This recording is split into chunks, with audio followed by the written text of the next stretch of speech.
Well, what is going on YouTube? Welcome back to A Therapeutic Edge. Thank you so much for joining me today. On the table in front of us, we've got a really old knife. This is from 2015, 2016, 5 or 6 years ago, and yet it is absolutely worth your attention. I've had it for a while now.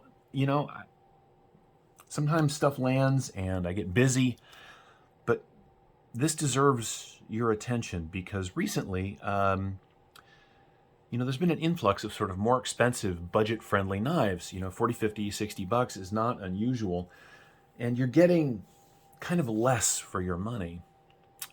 But a number of years ago, Real Steel dropped this. This is the H6 Blue Sheep, which is a terrible name for an excellent knife. And they still make this. You can still get them. They're available on Amazon right now. They're about 49 bucks. But this thing is just a tank. And it's a well-made tank. Now, I like Real Steel knives. I always have. This one happens to be in 14C. This is the answer to the question, I need a really durable knife that's going to survive everything I want to throw at it that doesn't cost a lot of money. What should I get? I point people at this all the time, which is why it's silly that I haven't reviewed it before. So let's take a look at it now. As I said, it is 14C 28N blade steel, and I'm a big fan of 14C. D2 took over the world. It really did. And D2 is great steel. But I like to use my knives for a variety of purposes, and steels like D2 are just too prone to rust to really make me happy. Now, do I have D2 knives? Totally, of course. Do I take care of them? Religiously. Would I prefer to be able to drop my knife back in my pocket with a little food prep material or blood if you're skinning an animal or fish or whatever it is without worrying about it rusting? I really would, and this is that knife. 14C not only holds an edge really well, but also resists rusting and staining better than D2. Now, does this hold the same edge as long as D2? No, of course not. But for your average daily user, particularly outdoor stuff, this is going to do you just fine. Now, is 50 bucks a lot for a budget-friendly knife? It really is. But that's how much petrified fish are costing these days. That's how much Civivi or Sencut are costing these days. That's how much a litany of budget-friendly knives are now in the $40 to $50 range, and you get so much knife here. And it's got some features on it that I really enjoy. All right, so let's talk about it. First, it is running on a combination of washers. Inside there are very, very thin phosphor bronze washers on top of nylon or something very similar. It means that the action on this thing, it's not a guillotine, but man, does it pop open on these thumb studs. The thumb studs are the next thing that I really like. They're big, they're very comfortable, and they work every single time, and they are basically out of the cutting path, right? A little tiny bit down at the end, but I have never had an issue with this knife hanging up or catching on anything. It is a liner lock, as you can see, and they are beefy liners, to be sure. Now, this one's locked up at about 50%. I've had it for a while. The action for washers is very good, smooth and consistent. It has a 3/4 length G10 backspacer with a huge lanyard hole. Now, it does have a deep carry style pocket clip, but it's not bad. I mean, I'll use the thing from here. Here we go. Let's see. Now this will work.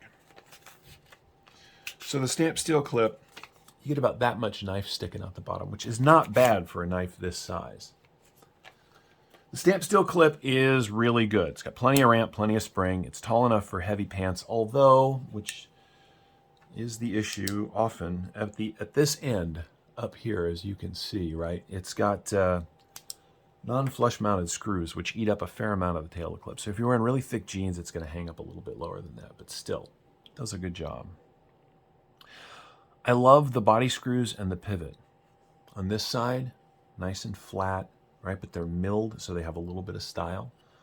On this side, it is T8 at the pivot and T6s everywhere else. It'd be nice if they were T8s, but this is an older knife. That's okay. The thumb studs are removable, by the way, with what looks like a T6 right here. I've never pulled them off because I don't see a reason to, but if you needed to for any reason, you could. The handle shape on this thing is exceptionally comfortable, right? Now the liner lock it's got plenty of plunge right here so you can get your thumb onto the liner easily, and there's good jimping on the liner lock itself. This is a lot of knife for the money. It's got jimping right here on the spine, right where your thumb lands. My thumb goes a little bit ahead of that, but for most people, your normal hand size, it'll land right about the right spot. The blade is sort of a modified drop point. It's got beautiful swedge across the top here, a little bit of flats. Now it's a relatively tall blade, so the 14C does come down to a nice edge, and this thing has held an edge just very well. I mentioned the liners are thick. It is a little heavy, but that's okay. It is not supposed to be an ultralight, disappear in the pocket knife. No, this is, well, I'm not going to say hard use because that's just really overdone, but this is a harder use, budget-friendly knife. For $50, I think you'd be really happy. I know I am. I love stuff like this because, as I said at the beginning of this little discussion about this knife, people are always asking me what I recommend. Now, I have got recommendations ranging in price from $20, up to $600, depending on what you're asking for. But most of the people I know, most of my friends and the family that I've known, for them, $40, $50 is a fair amount of money for a pocket knife. They're not collectors. They're not out there surviving on their knife. They just need a reliable knife. And Real Steel and a couple of other brands continue to be knives that I recommend because of stuff like the H6 here. Now, they make a bunch of versions of this. There's the S1, which is fancier. There's the standard H6. There's a bunch of varieties of this, and they come in a bunch of different colors as well. This, of course, is my favorite. Let's do some size comparisons. No, first, let's get the specs out of the way. So what do you get? You get 3.5 inches of cutting. Is that right? Yep, 3.5 inches of cutting on 3.75 inches of that 14C. The grip area from behind that swell, you're looking at a full 4 inches, right? Lots of room. It is a big knife. Tip to tail, we are looking at 8 1/4, a little over 8 1/4. Close profile is pretty good for such a big knife. Line that up. Let's do it there. And we're talking about just shy of 1.5 inches. But because it is thumb stud deployed, there is nothing in here that's going to bang on something else in your pocket. And you can share it. Flashlight, even a cell phone will fit in the pocket with this, as long as you have full-size pockets. I like this thing. Yes, I do. All right. Let's do some size comparisons. First, let's do the 0562. Little schmutz on the blade. The 0562 is, for the money, probably one of the best pocket knives you can buy, period. But it is $280, particularly in the full titanium dress like this. Real Steel is a lot less money, but you get about 1/8 of an inch less blade. The basic overall size is the same. And of course, we'll put it up against our little friend, the Bug Out, for a small knife comparison.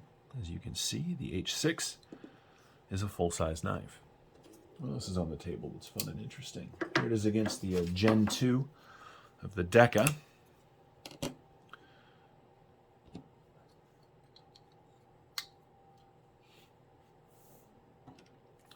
And our old friend, the full-size Rat 1. Now, the Rat 1 is a little bit longer. but you get a little more cutting surface on the real steel. And 14C is, as far as I'm concerned, way better than AUS 8. Now, you can get these for less than this, but if you move up to the D2 version of the Rat, you're spending the same amount of money. And I would rather have the H6 all day. I just would.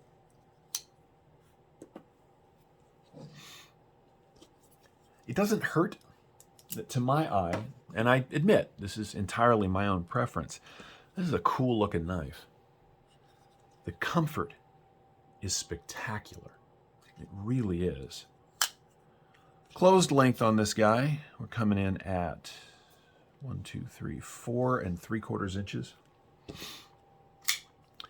It is a very satisfying thwack when you pop this thing open on the thumb studs. Now, the clip is not lefty friendly. That's a bit of a bummer because they could have done it. It is right-hand carry only, but you can, because remember, this is about 5 or 6 years old, back when this was something that a lot of people did. You can swap it and do tip-down carry if you want. I won't, but you could if you'd like. Let's go ahead and weigh it out. As I said, this is not a lightweight knife. But it's not a beast either. Let's see where we fall. Yeah, 5.6 ounces. I mean, it's hefty. The full size, Presidio 2 here is 5 ounces. So this has got, a little over half an ounce on this. But of course, this is $150.